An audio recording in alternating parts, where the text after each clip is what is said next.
নমস্কার বন্ধুরা, অঙ্কিতা রান্নাঘরে আবারও সবাইকে স্বাগত জানাচ্ছি। আজকে বানাবো ডিমের ঝোল, কিন্তু একদম অন্যরকমভাবে।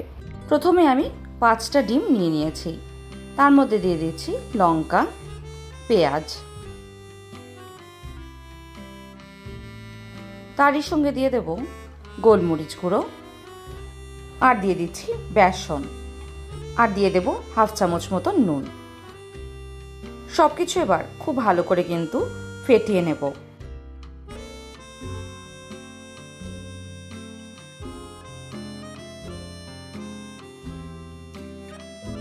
পাঁচ মিনিটের জন্য খুব ভালোভাবে নেড়ে কিন্তু আমি ডিমটাকে ফেটিয়ে নিয়েছি।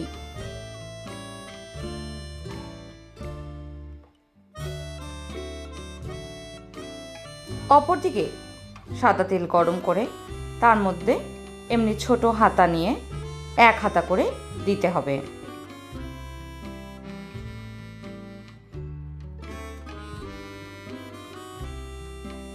গ্যাসের ফ্লেমটাকে কিন্তু মিডিয়াম টু হাইতে করেই রাখবেন।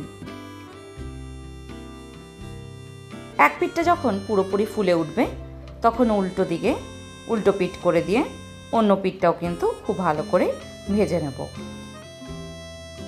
এই রকম লাল লাল করে কিন্তু আমাদেরকে ভেজে নিতে হবে।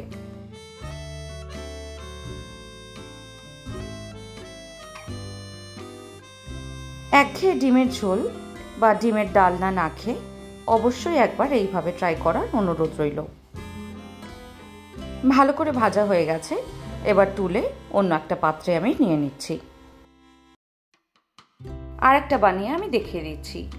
এইভাবে হাতার সাহায্যে একটা দিয়ে দেব, তারপর একটা পিঠ হয়ে গেলে উল্টে অন্য পিঠটাও ভালো করে ভেজে নেব।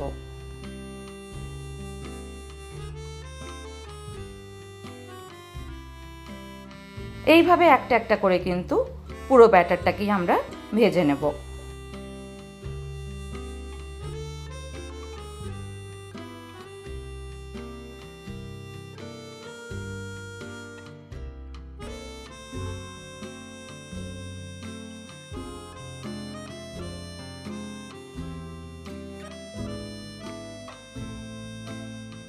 এবার ওই তেলের মধ্যে দিয়ে দিচ্ছি আগে থেকে সেদ্ধ করে নেওয়া আলুগুলো।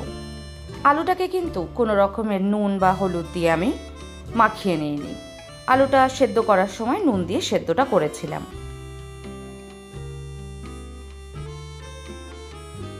আলুটাকে 2 থেকে 3 মিনিটের জন্য খুব ভালো করে নেড়ে চেড়ে কিন্তু ভেজে নেব।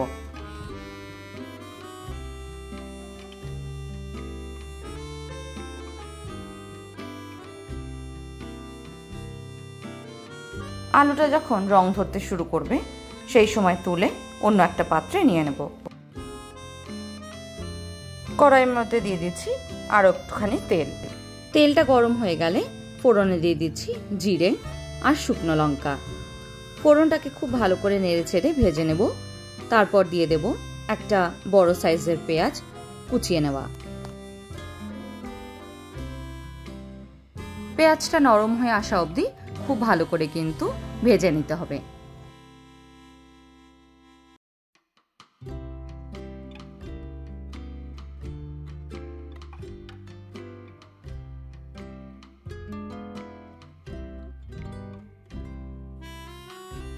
পেঁয়াজটা ভাজার সময়তেই দিয়ে দিচ্ছি নুন।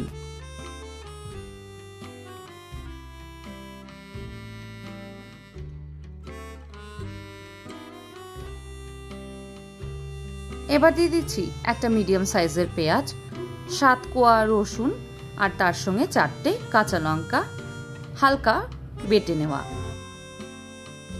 খুব বেশি মিহি পেস্ট করার কিন্তু প্রয়োজন নেই।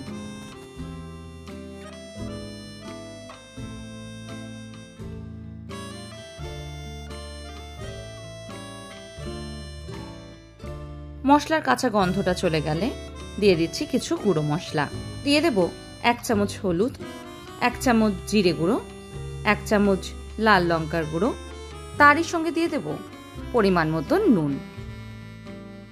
সব মশলাগুলোকে দিয়ে কিন্তু খুব ভালো করে কষিয়ে নেব।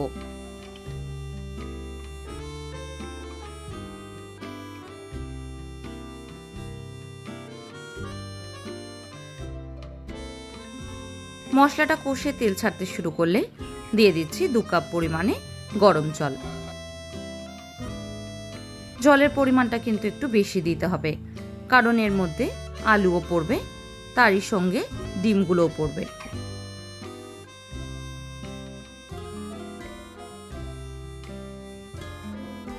ঝোলটা ফুটে উঠলে দিয়ে দিচ্ছি আগের থেকে ভেজে নেওয়া আলুগুলো। আলুগুলোকে খুব ভালোভাবে একবার নেড়ে চেড়ে মিশিয়ে নেব।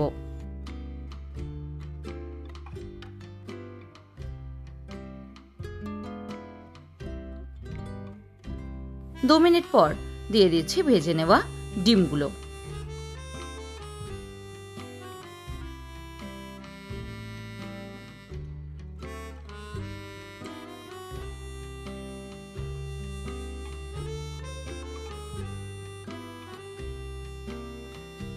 ডিমটা দিয়ে কিন্তু খুব ভালো করে একবার ঝোলটাকে ফুটিয়ে নিতে হবে।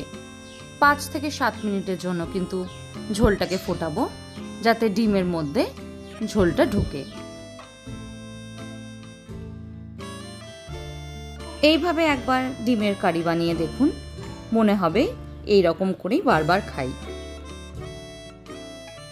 খুব নরম আর ভীষণ সুস্বাদু একটা রেসিপি, অবশ্যই একবার ট্রাই করার অনুরোধ রইল। আজকের মতন এইটুকুই, আবার দেখা হবে নতুন কোনো রেসিপি নিয়ে। ভালো থাকবেন, সুস্থ থাকবেন, ধন্যবাদ।